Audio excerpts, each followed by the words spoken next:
ছাত্রদের পিতামাতারা যে সাহস দেখিয়েছেন, এই দেশে কি আর কোনোদিন বিদেশি শক্তি আসার সম্ভাবনা আছে? কোনো সম্ভাবনা নাই।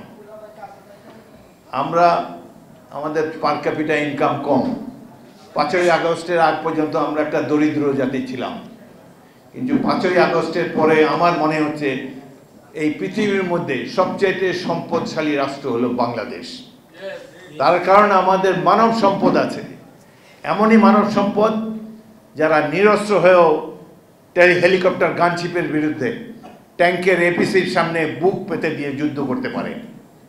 71 সালে যুদ্ধ করেছিলাম যে ছাত্রদেরকে নিয়ে, তাদের হাতে অস্ত্র ছিল, কিন্তু এবার যে ছাত্র যুবকেরা রাজপথে ছিল তারা ছিল নিরস্ত্র।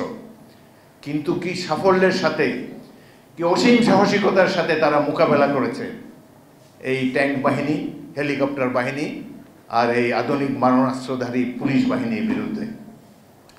যেই জাতির কাছে এই সম্পদ আছে তাদের নিঃসংকোচিত তারা থাকতে পারে, তাদের ভয়ের কোনো কারণ নেই। পৃথিবীতে এমন জাতির সৃষ্টি হয় নাই যারা আমাদেরকে পদানত করতে পারে, কোনো দিন এটি সম্ভবই নয়।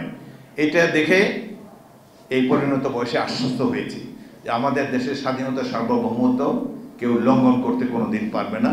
সেটি এইবারে আমাদের জুলাই আগস্টের ছাত্র সমাজ, তাদের পিতামাতারা, এটাই তো বিপ্লব, যেখানে ছাত্রের সাথে তার পিতামাতা দাঁড়িয়ে আছে, একই লক্ষ্য ধারণ করে অংশগ্রহণ করেছে আন্দোলনে। এটাই তো বিপ্লব, এর চেয়ে বড় সাফল্য আর কি হতে পারে। এখন আশা করব যে এই বিপ্লবের পর বা অভ্যুত্থানের পর যেই উপদেষ্টা পরিষদ গঠিত হয়েছে তারা যেন আগের সরকারগুলোর মতো বিহেভ না করেন। কারো কারো কথা শুনে মনে হয় যে তারা 10 বছর থাকতে এসেছেন। তারা যত রকম সংস্কার প্রয়োজন বাংলাদেশে, যেগুলো হাসানুজ্জামান সাহেব করেছেন, সব সংস্কার শেষ করে যদি 10, 15, 20 বছর লাগে তারপরে যাবে। তারা বাংলাদেশের সাধারণ মানুষকে হয়তো ধারণা করেছেন যে এদের তো পিএইচডি ডিগ্রি নাই, এরা কিভাবে রাষ্ট্রকে ভালোভাবে সংস্কার করবে, তারা কিভাবে এই যে রাষ্ট্রবিজ্ঞানের বইতে যেসব কথা লেখা আছে যে একটি রাষ্ট্রের স্তম্ভ আইনসভা, বিচার বিভাগ, নির্বাহী বিভাগ আলাদা থাকতে হবে, ইন্ডিপেন্ডেন্ট থাকতে হবে, এত কিছু তো সাধারণ মানুষ বুঝে না। সুতরাং এইসব সংস্কার আমাদেরই করে দিতে হবে। আরে ভাই, বাংলাদেশের মানুষ সব বোঝে, কিপ দেম এ চান্স, তার সুযোগ দেন তাদেরকে।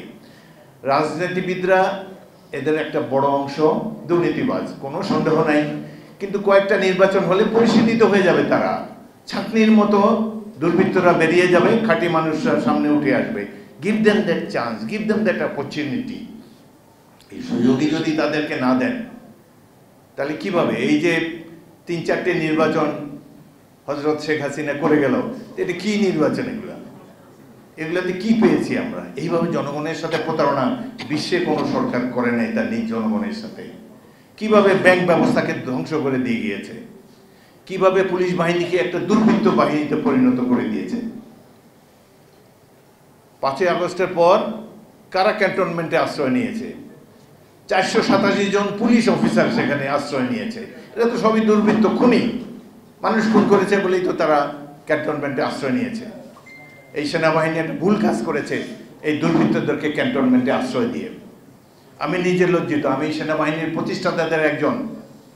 1971 সালে ইস্ট বেঙ্গল রেজিমেন্টের 25 জন কর্মকর্তা যেমন জিয়াউর রহমানের নেতৃত্বে এই বাংলাদেশ সেনাবাহিনী গড়ে তুলেছিল, আমিও তাদের মধ্যে ক্ষুদ্র একজন।